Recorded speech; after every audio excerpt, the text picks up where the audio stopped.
friends, welcome back to Cook with Raji. இன்னைக்கு நம்ம சேனல்ல காரசாரமா சில்லி கொழுக்கட்டை வந்து எப்படி செய்யறதுன்னு பார்க்கலாங்க.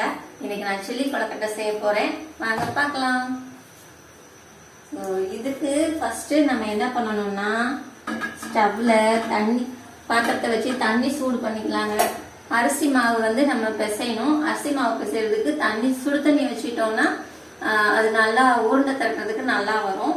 ஸோ நம்ம தண்ணி சூடு பண்ணிக்கலாம்.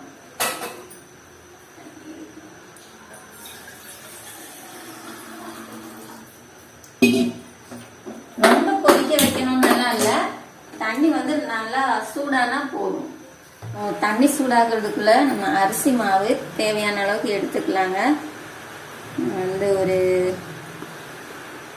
4 கரண்டி அளவுக்கு மாவு எடுத்துக்கிறேன்.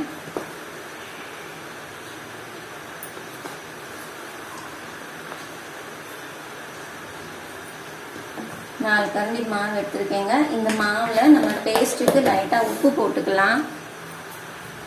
இந்த அரிசிக்கு தேவையான அளவுக்கு உப்பு, அரிசி மாவுக்கு தேவையான உப்பு போட்டுக்கோங்க. போட்டுட்டு இது நல்லா கலந்து விட்டுக்கலாம்.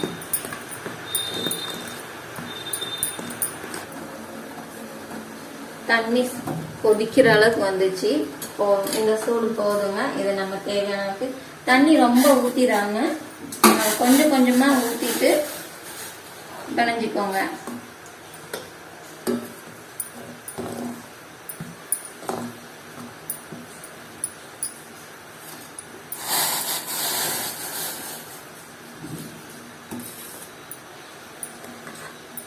இந்த மாதிரி சுடுதண்ணி ஊற்றி நம்ம மாவு பிசையும் போது நல்லா உருண்டை பிடிக்கிறதுக்கு நல்லா கையில் ஒட்டாமல் வரும்.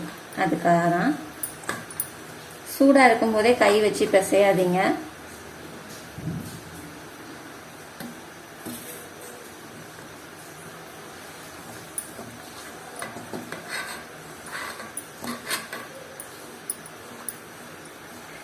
ஃபர்ஸ்ட் நல்லா கரண்டியில் கிண்டி விட்டுட்டு அதுக்கப்புறமா ஓரளவுக்கு சூடு ஆறுனதுக்கு அப்புறம் கை வச்சு பிசைஞ்சு நம்ம அந்த சப்பாத்தி மாவு மாதிரி பிசைஞ்சு எடுத்துக்கலாம். இப்போ நல்லா ஆறுனதுக்கு அப்புறம் கொஞ்சம் ஆற விட்டு நம்ம எக்ஸ்ட்ராவா கொஞ்சம் தண்ணி ஊற்றி அதுக்கப்புறமா இந்த மாதிரி பிணைஞ்சிட்டோம்னா ஈஸியா வரும். முதல்ல ஊற்றி நீங்க பிசையும் போது சுடு தண்ணி தான் ஊற்றணும், பச்சை தண்ணி ஊற்றி பிணையாதீங்க.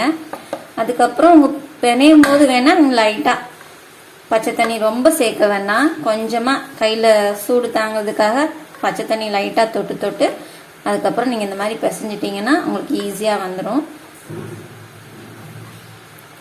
ஏன்னா நம்ம சுடு தண்ணியில மாவு பிசையும் போது நமக்கு கொழுக்கட்டை சாஃப்டா வருங்க. அதுக்காக நல்லா மெதுவா வரும். நல்லா பிசைஞ்சாச்சு. இந்த அளவுக்கு இருந்தா போதுங்க. இப்போ நம்ம இதை குட்டி குட்டியா உருண்டை திரட்டி வச்சுக்கலாம்.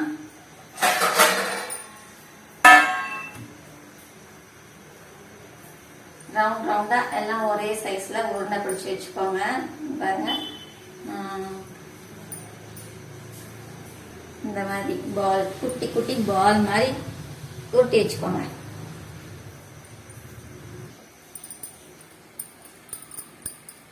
நம்ம சுடுதண்ணியில மாவு பிசைஞ்சதுனால உருண்டை அழகா வருதுங்க.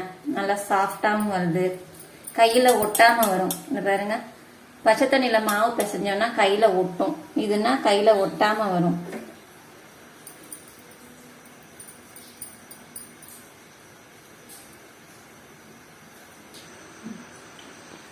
எல்லா மாவையும் நல்லா உருண்டை திரட்டி வச்சாச்சுங்க. இப்போ இந்த உருண்டையை வந்து நம்ம கொதிக்கிற தண்ணியில போட்டு வேக வச்சு எடுத்துக்கலாம். அப்படி இல்லைன்னா இட்லி பாத்திரத்துல கூட போட்டு வேக வைக்கலாம். இட்லி பாத்திரத்துல போட்டு வேக வைக்கும் போது இந்த உருண்டை வந்து கொஞ்சம் ஆறிடுச்சுன்னா கொஞ்சம் ரஃப் ஆயிடும், சாஃப்டா இருக்காது. தண்ணியில போட்டு வேக வச்சோம்னா நல்லா சாஃப்டா இருக்கும், ஆறிட்டாலும் சாஃப்டா இருக்கும். அதனாலதான் தண்ணி வச்சிருக்கேன். தண்ணி கொதிக்கட்டும். தண்ணி கொதிச்சதுக்கு அப்புறம் இதுல போட்டு ஒரு 10 நிமிஷம் வேக வச்சு எடுத்துக்கிடுவோம். அதுக்குள்ள நம்ம வெங்காயம் பச்சை மிளகாய் எல்லாம் நறுக்கி எடுத்து வச்சுக்கலாங்க. 2 தக்காளி, 2 வெங்காயம், 2 பச்சை மிளகாய், மல்லிச்செடி இதெல்லாம் எடுத்து வச்சிருக்கேங்க. இதெல்லாம் இப்போ கட் பண்ணி எடுத்து வச்சுக்கலாம். தக்காளியை வந்து நீள நீளமா கட் பண்ணிக்கோங்க. வெங்காயத்தை குட்டி குட்டியா கட் பண்ணி எடுத்து வச்சுக்கோங்க.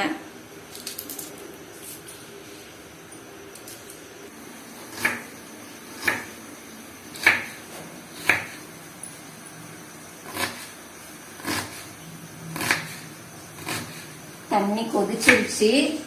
அந்த கொலக்கட்டையை ஊற்றி வச்ச கொலக்கட்டையை தண்ணியில போட்டுடலாம்.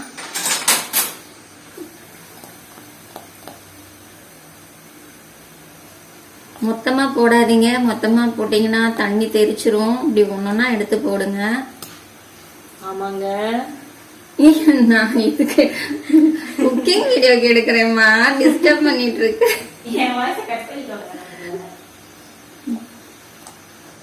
போட்டுட்டு உடனே கிண்டி விட்டுறாதீங்க. ஒரு 5 நிமிஷம் அது நல்லா கொதிக்கும் போது கிண்டி விடுங்க. இல்லைன்னா இப்பவே கிண்டி விட்டீங்கன்னா கரைஞ்சிரும். நல்லா கொதிச்சதுக்கு அப்புறம் கிண்டி விட்டா கரையாது, அப்படியே இருக்கும். நம்ம அதுக்குள்ள இந்த வெங்காயம் தக்காளி நறுக்கிக்கலாம்.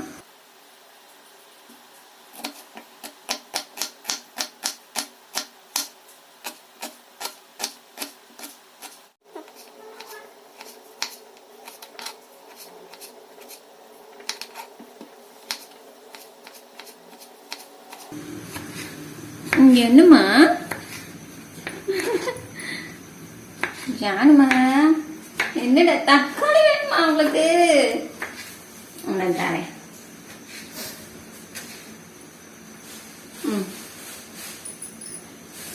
அவ்வளவுதான், கேட்க கூடாது. இது நல்லா கொதிச்சிருச்சுங்க. இப்போ நம்ம கிண்டி விட்டுக்கலாம். லைட்டா பாத்தீங்களா, நல்லா கரையாம ஒட்டாம எவ்வளவு அழகா வருது. இன்னொரு 5 நிமிஷம் வெந்தா போதும், நல்லா சாஃப்டா இருக்கும். 10 நிமிஷம் ஆயிடுச்சுங்க, நல்லா கொதிச்சிருச்சு. இப்ப இதை எடுத்துருவோம், ஸ்டவ் ஆஃப் பண்ணிட்டு எடுத்துடலாம். எவ்வளவு அழகா வருது பால்ஸ்.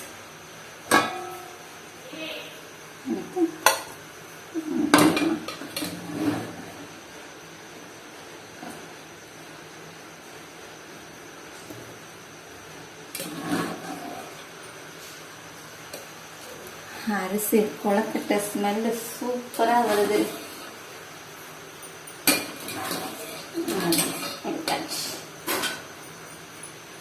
பாருங்க, அவ்வளவா கரையில, லைட்டா அந்த வெந்த தண்ணி மட்டும் இருக்கு. இப்போ இதை நம்ம இந்த நறுக்கி வச்சிருக்கிற வெங்காயம், தக்காளி, பச்சை மிளகாய் இதெல்லாம் போட்டு தாளிச்சு எடுத்துக்கலாம். பேன் வச்சாச்சு. பேன் ஹீட் ஆனதும் நம்ம எண்ணெய் சேர்த்துக்கலாம்.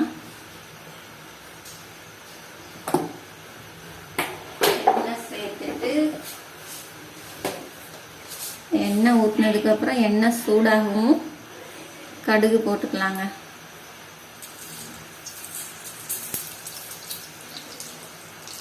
கடுகு, உளுந்தம்பருப்பு இதுலயும் இருக்கு.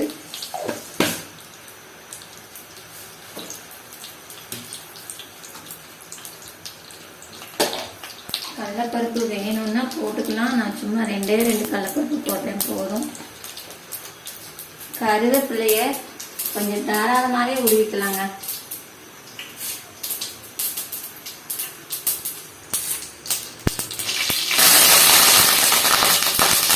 கருவேப்பிலை போட்டாச்சு. அதுக்கப்புறம் இந்த வெங்காயம் போட்டுக்கலாங்க.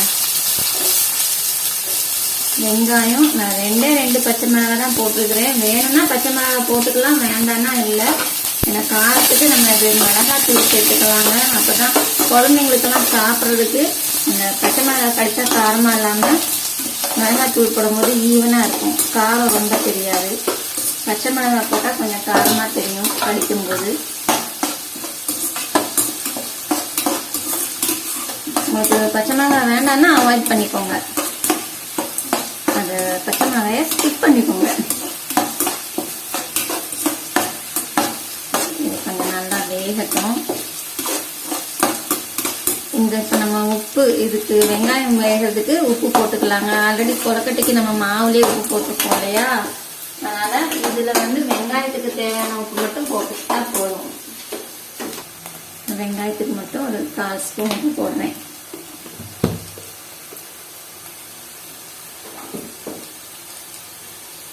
வெங்காயம் கொஞ்சம் நல்லா வதங்கட்டும்.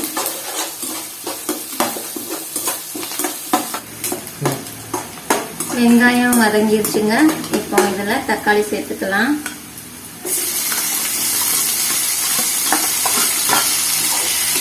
தக்காளியும் நல்லா வேகணும், அது நல்லா வதங்கணும்.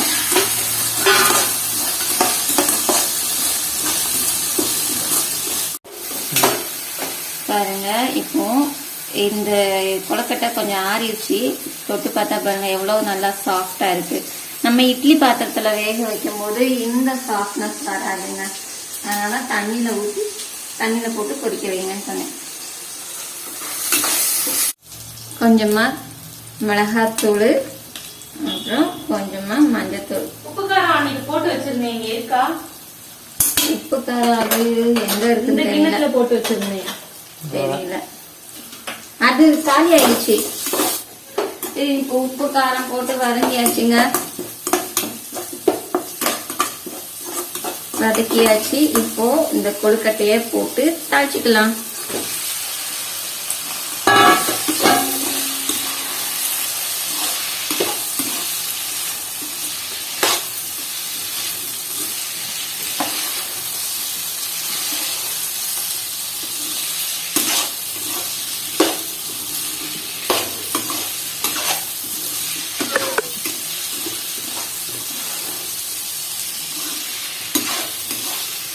ஒரு 2 நிமிஷம் வதக்கிட்டு அதுக்கப்புறமா நம்ம நறுக்கி வச்ச இந்த மல்லியில இருக்குல்ல, இதை தூவி விட்டுக்கலாம். அப்படியே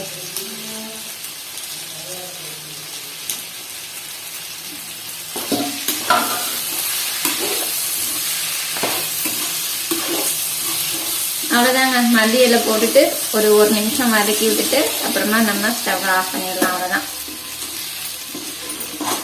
காரமான சில்லி கொழுக்கட்டை ரெடி. இப்போ இத டேஸ்ட் பார்த்துடலாம்.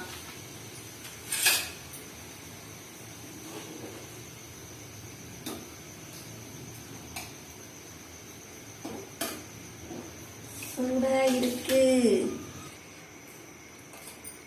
ரொம்ப சூடா இருக்கு.